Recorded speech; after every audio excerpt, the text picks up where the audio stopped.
tarder, je lui cède la parole pour 20 minutes de présentation. Merci. Bonjour tout le monde. Donc, je vais essayer de vous replonger dans la Médina de Sfax et particulièrement dans le cœur de cette Médina. Je tiens tout d'abord à remercier le comité d'organisation de cet événement scientifique. Mon travail de recherche que je présente aujourd'hui porte sur la simulation de la lumière du jour comme outil de mise en valeur d'un patrimoine architectural, à savoir la grande mosquée de Sfax. Donc, ma présentation s'articule autour de 4 grandes parties. Je démarre par une introduction, suivie d'une contextualisation relative à la relation forme, lumière et mosquée. J'enchaîne avec les matériaux et méthodes et je termine par les résultats et leurs discussions. L'architecture religieuse est fondamentalement une architecture faite par la lumière, pour la lumière. Donc, la lumière révèle l'espace et l'espace transforme la lumière. Dans les temples égyptiens, elle marque la progression dans le chemin processionnel menant de la cour à ciel ouvert illuminé vers une salle hypostyle avec un fond qui devient de plus en plus sombre. L'effet de perspective et le jeu d'ombre et de lumière accentuent la séparation entre le monde profane présenté par l'extérieur du temple et le monde sacré à son intérieur. De même, dans les temples romains, le contraste entre les murs puissants et les petites fenêtres qui les perforent permet aux rayons de soleil de rompre l'obscurité des lieux et de produire un effet de solennité et d'immensité. Nous proposons d'étudier la relation forme, lumière et mosquée. La lumière a été au centre de plusieurs études sur l'architecture cultuelle. Sa symbolique retrouve ses traces dans toutes les religions, notamment en islam, à travers l'expression de l'unité de l'existence. La lumière est une grandeur physique qui a le pouvoir silencieux, le plus puissant, que l'on peut obtenir et espérer garder. Mais nous abordons aujourd'hui la lumière en tant que forme qui a une trace. La lumière, la première tentative d'étudier la forme de la lumière remonte à Ibn al-Haytham, qui, dans son discours de la lumière, explique la nécessité de composer mathématiques et physique pour comprendre la lumière. En effet, traiter de l'essence de lumière appartient aux sciences physiques, mais traiter du monde de sa propagation nécessite un recours aux sciences mathématiques en raison des lignes suivant lesquelles les lumières se propagent. De même, l'étude de l'essence du rayon fait partie des sciences physiques, tandis que celle de sa forme et de sa figure renvoie aux sciences mathématiques.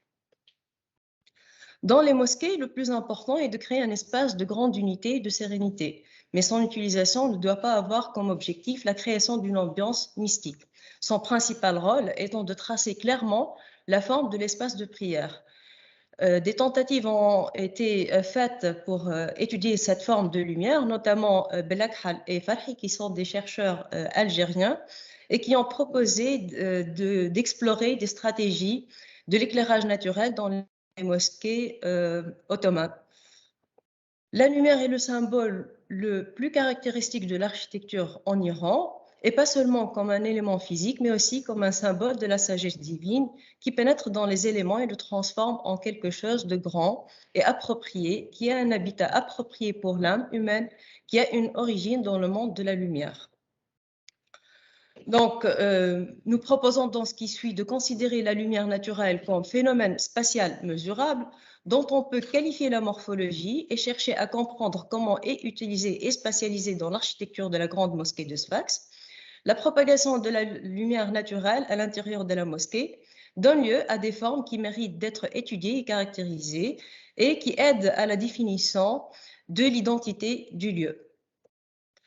Notre objet d'étude est la grande mosquée de Sfax. Ce monument situé au cœur de la Médina de Sfax a une valeur patrimoniale incontestable. Elle a été construite en 849 par le Qadi Ali Jilani. L'édifice original fut à moitié ruiné durant les siècles obscurs. Il a ensuite été restitué par les Turcs, puis agrandi et plusieurs fois restauré. La mosquée actuelle présente une morphologie très proche de l'œuvre construite sous le règne des Zirites. Tout ceci est suivant les références de Marseille et Golvin. Donc, le plan de la mosquée s'inscrit dans une forme rectangulaire déformée de 52,3 mètres de profondeur sur 41,3 de largeur. La salle de prière est entièrement couverte de voûtes d'arêtes établies sur des arcs outrepassés, supportés par des colonnes antiques de récupération. Les rangées de colonnes délimitent 9 nefs perpendiculaires au mur de la Qibla et 6 allées parallèles à ce mur. Pour révéler la forme de la lumière naturelle à l'intérieur des mosquées, nous étudions l'éclairement intérieur de la mosquée. Il s'agit d'une notion qui permet d'évaluer la quantité de la lumière naturelle reçue à l'intérieur des espaces et de visualiser en 2D et en 3D cette notion.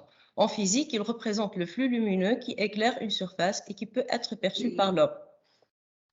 La première étape dans cette démarche que nous proposons est la collecte et l'organisation des données qui sont de différentes formes, des textes, des données numériques, des images, des documents graphiques et iconographiques.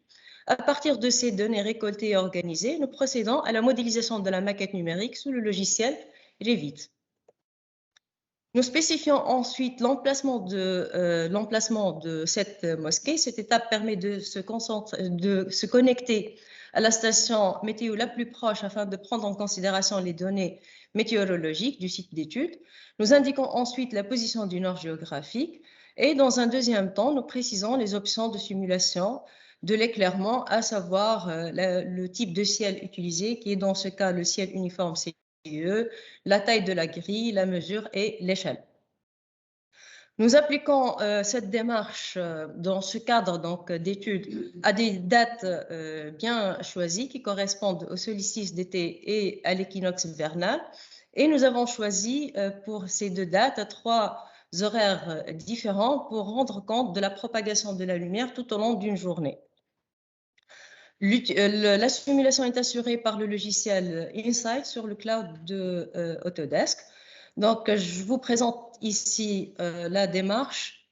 J'ai voulu vous faire une simulation en direct, mais pour ne pas perdre du temps, donc j'ai utilisé un logiciel de simulation de la démarche.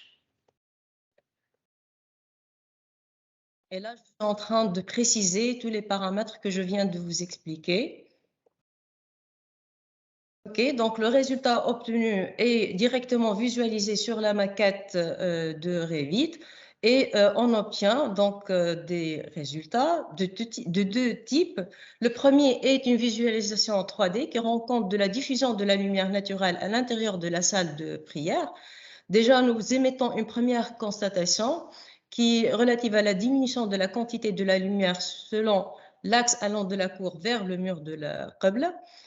Ce résultat peut être rendu, comme je viens d'expliquer, en plan ou en 3D. Je rapporte donc les 6 schémas des 6 simulations effectuées. Nous notons que la cour est inondée de lumière naturelle et qu'elle constitue la principale source de lumière naturelle. La deuxième étant les ouvertures latérales.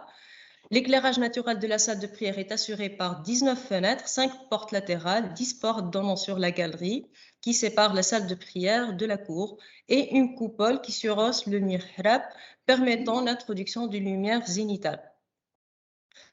La forme de propagation de la lumière divise donc la salle de prière en deux. Une première allant de la cour au mur de la Qibla qui est éclairée avec des valeurs comprises entre 405 et 1000 lux et une deuxième partie à droite de la cour qui est sombre avec des valeurs comprises entre 0 et 107.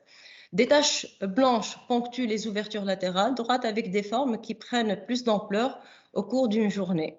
La position des mihrabs est bien accentuée par la lumière au milieu de la journée. Les résultats obtenus confirment que la lumière naturelle peut être considérée comme un phénomène morphologique mesurable. Donc, nous avons pu transformer le sensible en tangible grâce à une démarche scientifique qui combine entre la simulation numérique de la lumière naturelle et sa morphologie. En comparant les résultats de la simulation avec le plan initial de la mosquée, et là c'est un plan qu'on a retrouvé dans les écrits de Marseille et Golvin, nous constatons que les zones les mieux éclairées correspondent à la morphologie initiale de la mosquée. Nous pouvons même affirmer que la première mosquée répond à l'idée d'une salle de prière d'union et d'unisson. Nous avons pu démontrer que la propagation de la lumière naturelle dans la mosquée étudiée est directement liée à sa forme et particulièrement à la forme de la salle de la cour et des galeries. La lumière est une importante composante dans la conception des mosquées. En effet, et nous terminons avec un verset du Coran qui est très connu. Dieu est lumière des cieux et de la terre. Il éclaire comme la lampe allumée dans le verre. et dont l'éclat ressemble à celui d'une étoile. Sa lumière vient de l'arbre béni, de cet olivier qui n'est ni de l'Orient ni de l'Occident, dont l'huile s'enflamme à la moindre approche du feu et produit des rayons toujours renaissants. Par elle, il conduit ceux qui lui plaît, il offre des paroles aux hommes pour les instruire. Sa science est infinie. Et merci.